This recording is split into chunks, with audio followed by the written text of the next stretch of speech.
Marilah mendengarkan pembacaan Injil pada hari ini. Tuhan bersamamu dan bersama rohmu. Inilah Injil menurut keterangan Santo Lukas. Dimuliakanlah Tuhan.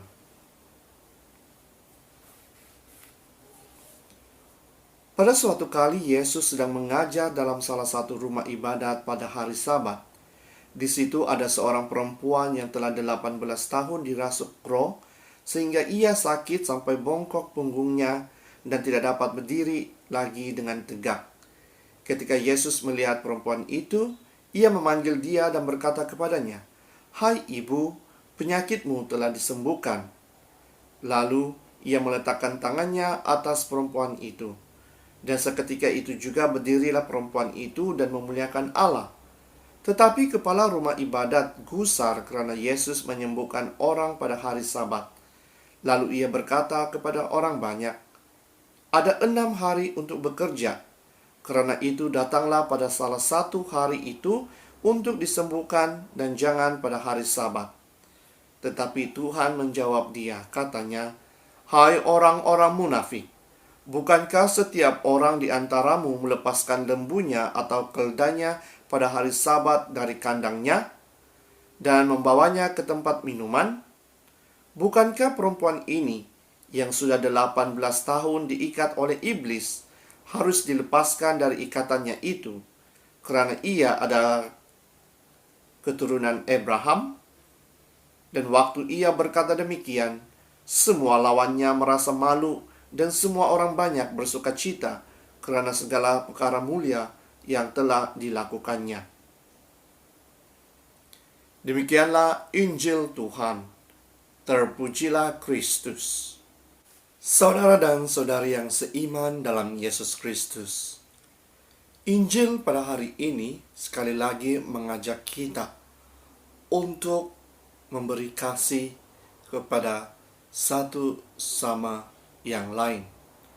Bukan sahaja memberi kasih, tetapi apabila kita mengikut segala aturan-aturan yang diberikan kepada kita, kita juga harus ingat bahwa aturan-aturan itu hanya untuk membantu kita untuk menghidupi kehidupan kita. Bukan sahaja menghidupi, kita juga harus ingat apabila kita mengikuti aturan-aturan yang diberikan kepada kita, kita juga harus mempunyai pri kemanusiaan kepada orang di sekeliling kita. Tidak ada gunanya apabila kita mengikut peraturan yang diberikan, tetapi kita lupa akan tanggung jawab kita akan sesama. Ini kita dapat lihat di dalam Injil pada hari ini, ketika Yesus menegur seorang ahli kepala rumah ibadat. Yesus mengatakan bahwa mana mungkin orang yang telah sakit untuk beberapa tahun dibiarkan begitu sahaja tanpa disembuhkan walaupun pada hari Sabat. Tetapi orang-orang Farisi ataupun ahli-ahli Taurat melakukan pekerjaan mereka dengan membawa hewan peliharaan mereka keluar pada hari Sabat. Jadi, manakah yang lebih utama? Adakah hewan peliharaan ataupun orang yang memerlukan pertolongan daripada kita? Jadi saudara dan saudari, begitulah di dalam kehidupan kita. Kadangkala ada yang lebih utama bagi kita, tetapi kita leka, kita tidak dapat membantu mereka. Malahan kita hanya fokus akan diri kita. Kita hanya fokus dengan apa yang kita suka lakukan. Jadi pada saat ini, teguran ini juga diberi kepada kita semua. Apabila kita leka, apabila kita lupa untuk melakukan tanggung jawab kita sebagai pengikut-pengikut Yesus. Jadi persoalannya di sini, saudara dan saudari, mampukah kita, dapatkah kita memberi kasih kepada semua orang? Dapatkah kita membantu orang-orang yang memerlukan pertolongan daripada kita? Mungkin bantuan kita itu tidak perlu bantuan yang besar. Mungkin dari segi doa juga kita dapat membantu agar orang-orang yang kita ingin doakan itu dapat dicurahkan Roh Kudus kepada mereka melalui doa-doa kita. Jadi, jangan tunggu hari esok untuk membantu orang lain, tetapi mulalah dari sekarang. Jadi saudara dan saudari, ada beberapa perkara yang dapat kita pelajari melalui Injil pada hari ini. Yang pertama, seperti yang saya katakan, mengikuti peraturan-peraturan yang telah diberikan kepada kita itu memang amat penting. Tetapi apabila kita melupakan orang-orang di sekeliling kita, apabila kita tidak mempunyai sikap keprihatinan kepada mereka, semangat peraturan-peraturan yang kita ikut itu hanya akan menjadi sia-sia. Karena bagi saya, peraturan-peraturan yang diberikan kepada kita mendidik kita untuk bersikap baik, mendidik kita untuk saling percaya di antara satu sama yang lain. Bukan sahaja percaya tetapi membantu mereka. Tetapi sekiranya kita lupa akan tanggung jawab ini, peraturan-peraturan kehidupan kita itu akan menjadi sia-sia.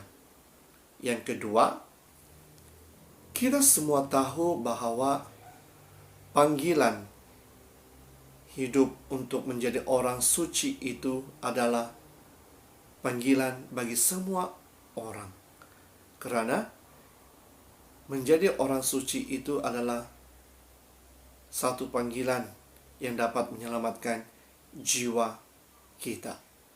Tetapi apabila kita berlagak untuk menjadi orang suci, kita akan kehilangan sikap kemanusiaan di antara satu sama yang lain.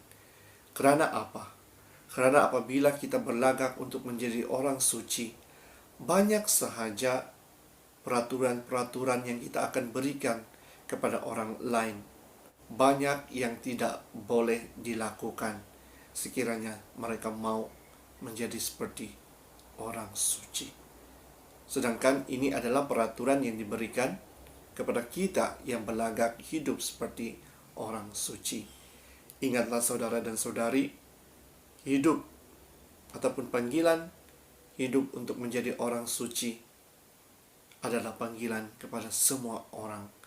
Tidak perlu bagi kita untuk meletakkan peraturan-peraturan, tetapi percayalah bahwa Tuhan sentiasa mengharapkan kita semua untuk hidup sebagai seorang yang suci. Yang ketiga, melakukan kebaikan tidak perlu memerlukan peraturan, tetapi cukuplah kita memberi contoh yang baik kepada orang yang mau melakukan kebaikan. Oleh itu, saudara dan saudari, biarlah kebaikan itu ditunjukkan oleh Yesus kepada kita menjadi contoh bagi kita, agar orang lain dapat merasakan bahwa Yesus sentiasa bersama-sama dengan mereka dan mau kita semua untuk melakukan kebaikan, agar orang tetap percaya bahwa Tuhan itu adalah Tuhan yang sentiasa memberkati mereka. Dalam nama Bapa, Putra, dan Roh Kudus.